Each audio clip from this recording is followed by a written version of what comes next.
10 élèves pour maintenir une classe à l'école La Buissonnière de Mertzwiller, un nombre dérisoire que dénoncent les parents d'élèves qui se mobilisent. La suppression de cette classe à la rentrée 2016-2017 engendrerait la suppression d'un poste d'enseignant, mais aura aussi pour conséquence un regroupement d'élèves, des classes surchargées et à double niveau. Concrètement, on a fait un courrier à l'académie. On a mobilisé les parents, on a fait une réunion d'information qui a eu lieu il y a 3 semaines de ça. On a fait des panneaux à l'entrée du village. Il y a une pétition que vous pouvez toujours d'ailleurs signer qui est en ligne sur le site change.org. Elle a recueilli actuellement 113 signatures et sur l'ensemble des pétitions en ligne plus les pétitions qu'on a fait signer devant l'école, on est au jour d'aujourd'hui à 400 signatures qui sont parties avec le courrier à l'inspection académique. Parallèlement à l'action des parents, les élus ont déposé une motion pour le maintien de cette classe lors du conseil municipal du 22 mars. Un courrier a été adressé à la direction académique par le maire Jean-Claude Strebler, considérant la décision de la fermeture de cette classe comme déplorable. L'année dernière, on a déjà subi une fermeture de classe, là qui pour le coup était inévitable parce qu'il manquait énormément d'élèves. Là, il en manquerait à peu près une dizaine pour maintenir la classe. Il en manquerait 10. Je pense que la mort d'un village, elle commence par la mort de son école. S'ils ferment une classe cette année, peut-être l'année prochaine, peut-être dans 2 ans, c'est sûr qu'à un moment donné, les gens ils viendront plus à Mertzwiller, habiter à Mertzwiller. Alors qu'on a une nouvelle salle de sport. La mairie a quand même investi beaucoup d'argent pour les enfants de Mertzwiller. Afin de présenter l'école et ses nombreux atouts et de persuader les parents de scolariser leurs enfants à Mertzwiller, des portes ouvertes seront organisées le 30 avril prochain.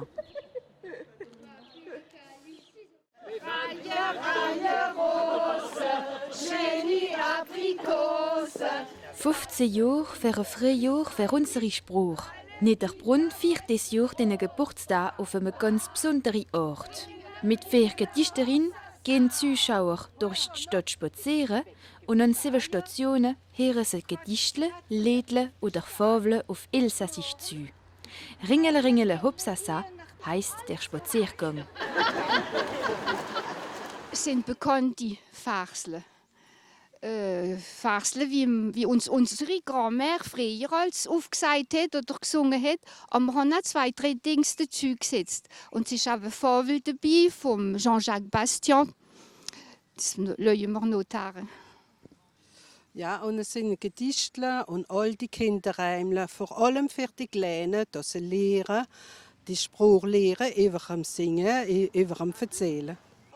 Agnès, Christian, Mireille und Anne-Lise führen eine Gruppe von ca. 30 Personen durch Niederbrunn mit Humor. Vom Park vom Minigolf bis am Moulin Neuf können Zuschauer mitmachen.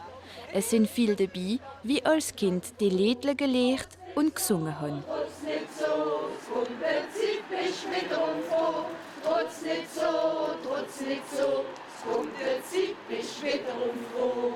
Es ist unsere Muttersprache. Das sind unsere Wurzeln. Und das Beispiel müssen wir geben, nicht wahr?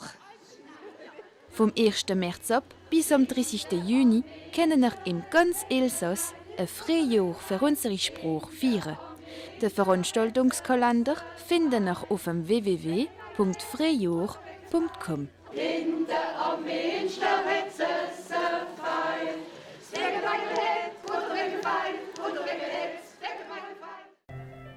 Invité au festival Sacrée Journée de Strasbourg et de passage à Zinswiller, Kinan Al-Zouhir est un chanteur lyrique syrien. Nous l'avons rencontré pour qu'il nous parle de son pays. Nous ne nous imaginions pas sa vie en Syrie, dans un pays en guerre. Je vais vous dire quelque chose de surprenant sur le patrimoine artistique. Nous avons un opéra à Damas avec 3 salles. Une de ces salles a 1500 places. Même dans les périodes de bombardement, il y a toujours des spectacles. Toujours, il y a concert, musique arabe, musique classique.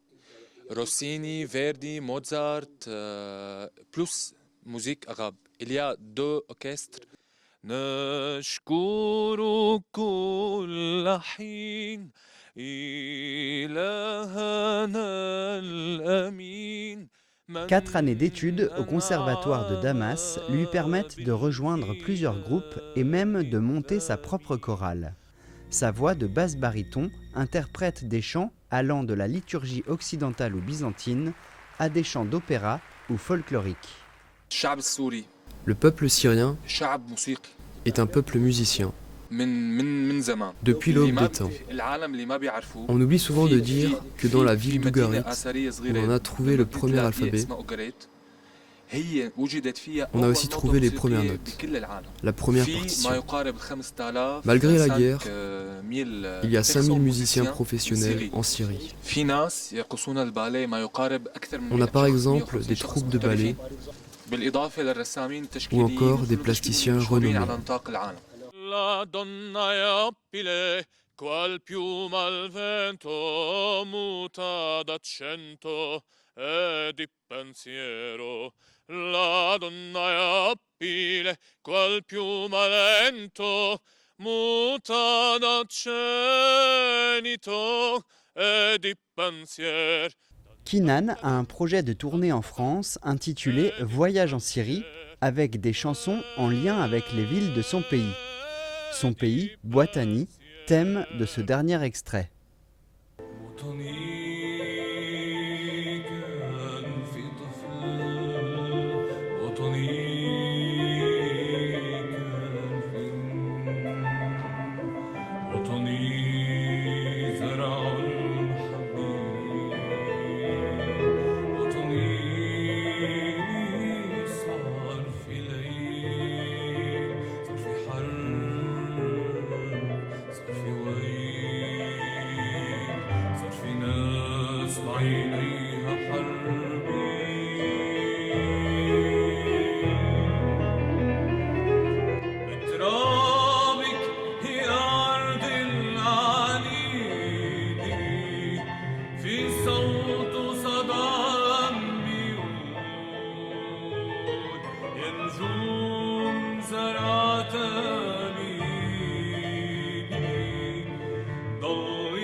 L'examen du code de la route s'enrichit de 1000 nouvelles questions à partir du 2 mai.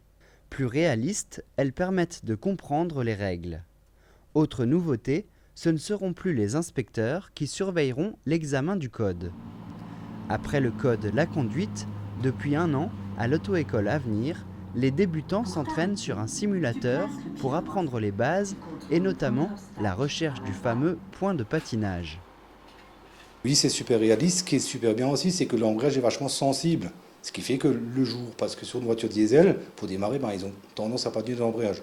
Mais avec le simulateur, vu que c'est vachement sensible, après, ils tiennent super bien l'embrayage. Ils arrivent super bien à diriger la voiture, parce que tout ça, ils le travaillent justement sur ce fameux simulateur. Tu freines légèrement pour ralentir la voiture et tu appuies à fond sur la pédale d'embrayage. N'appuie pas trop sur l'accélérateur. Freine un peu plus fort, sinon tu ne t'arrêteras jamais. Les 6 heures de programme permettent de travailler les démarrages en côte, les trajectoires, les intersections et même des situations très rares sur la route. Tout cela sans risque. Ce qui est bien sur un simulateur, c'est que l'élève il prend conscience des choses. Pourquoi ? Tout simplement, exemple, une élève, elle regardait le levier en changeant de vitesse. Mais, problème qu'il y a, ça ne levait pas, elle se mangeait le trottoir. Elle montait sur le trottoir. Ce qui fait qu'elle a compris qu'il ne faut pas regarder le levier. C'est des trucs, des erreurs qu'ils peuvent faire sur le simulateur qu'on ne peut pas laisser faire en voiture. Ça revient de trop cher, casser les pneus. Pense à la première. 20 heures de conduite minimum sont nécessaires avant de passer le permis et il n'y a pas qu'à l'examen où il faut mettre les clignotants. Pour faire suite au précédent reportage, nous apprenons la mobilisation des représentants des parents d'élèves d'Oberbronn. Actuellement, une pétition circule pour dire non à la fermeture d'une classe de primaire à la rentrée prochaine. Soutenus par la commune d'Oberbronn et par l'association Autour de l'école, les parents d'élèves s'opposent fermement à cette suppression de classe. Mais Mertzwiller et Oberbronn ne sont pas des cas isolés. À Niederbronn-les-Bains, Gundershofen et Reichshofen sont également prévues des suppressions de classes. Mais rien n'est encore définitif avant la délibération finale prévue début juin.